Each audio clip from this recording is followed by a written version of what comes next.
All right, now welcome to SC Custom Designs. This is just a very quick clip to show you what I've done to secure the piece here. It's not the finished product, by the way. So this panel to the area. So I'm able to now relinquish to remove clamps. If you recall in the first video, I had two of these reversible clamps, one up the top, one down at the bottom. So I removed the one down at the bottom. I'm about to remove the middle clamp, which was wedged. I put wedges in there so that it could keep my wood going evenly this way. This here is 3 inches, 3.5 inches, maybe 3 5/8 between here and here. So I was able to secure this piece of wood, which may be a part of the trim. It may be the trim that I'm going to create, and then it'll go across this way, the other piece. We'll see what happens with that. But the main point at the moment is that this panel is clamped to that. This panel is also pinned to this strip. Obviously, we have some nailers here. I can't wait till my wife sees that and says, "What did you do?" The fact of the matter is that this pen gun, look up the review on this pen gun. The pens are so small. I think they're 23 gauge. Well, let's not think about it. Yes, 23 gauge. They are super, super thin. So when you pull them out, you're not even going to know that hole was there. There's holes bigger than that there now. All right, so now we have a level of assurance that we can remove this clamp. And you'll notice that he was in there not tight. I couldn't really squeeze that guy tight because this is only pine frame. And so that's why. All right, so let's remove this one. And that wedge is going to fall down. It's not falling down. All right, let's pull them out gently. There we go. So in my videos, when I tell you don't throw pieces of stock away, especially things like this, the wedges. When I was up here working by myself, which is what I do 99.9% of the time, I had to hold everything and make sure everything was cool. So I got in the neighborhood with this wedge, got in the neighborhood of where he needs to be. Okay, so hopefully there's some tips here for the new guys, the new woodworkers, gents and ladies that are doing these types of things. If you're an advanced woodworker, then this is not really meant for you. So there we go. So what are our next steps? The next steps is going to be to create the bottom area here. So I have to create, let me back up here, a unit that's going to come like this.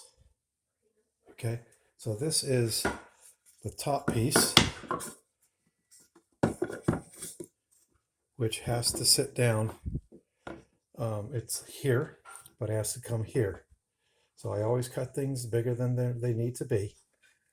Okay, and what we'll do is we will make this frame now. So he goes at the top, and this guy here goes at the bottom. Once again, I made him too big so that I can compensate.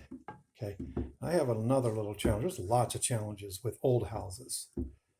The challenge being, I'm just trying to make him stay there. Not only are things not square, for example, if I put a square up here, this area here is not square.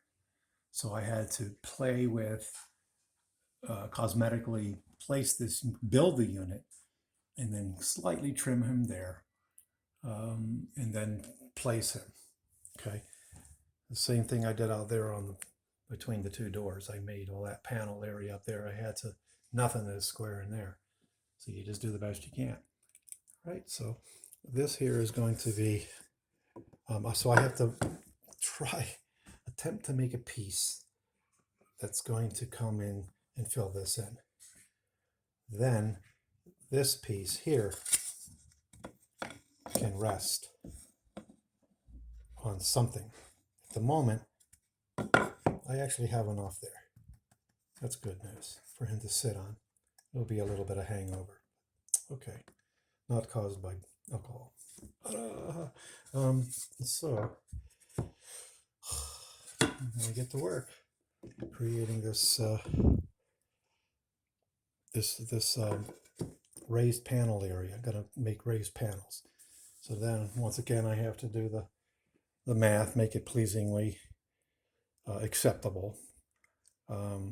If we measure from here to about here, that's about 12 inches. Okay, so if I back up, that means I'm going to get 2 pieces of 1 by 12 pine, and we'll go ahead and then put some boards in between. All right, so that's that. Just wanted to have you keep up, and please send your comments in or your suggestions. Although in the design phase, suggestions might be too late, or how you would do it. So I started to sketch this out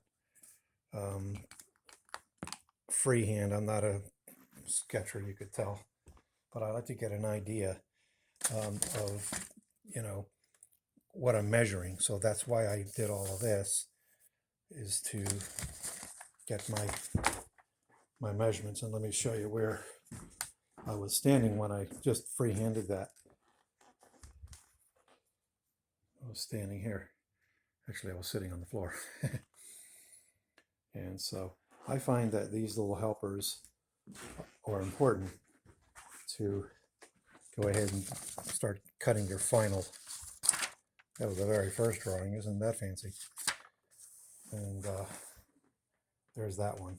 So, all right. You'll notice they're not into scale, whatever, but it gives me an idea how to stay on course. So this is what he looks like over here. I don't know why it's a he.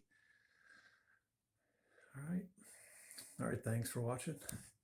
Appreciate you following us. If you like what you see, subscribe to our channel. We have 800 plus videos, and I get back to your comments one way or another, and I like the dialogue back and forth. Goodbye to all my friends around the world. Thanks for subscribing, and we're looking forward to the new subscribers. By the way, we're doing a giveaway between 20 and 21. It's a dovetail jig, and that's free of charge. I'm just going to ask that you pay for the shipping. I don't have the promotional video out yet because you got to play by YouTube's rules, and that protects both of us. You just get to receive something free. I get to not get sued. The world's crazy. It's just the way it is. All right. Thanks very much. Shalom uvracha. Masalam mitotzen tzajin. Take care.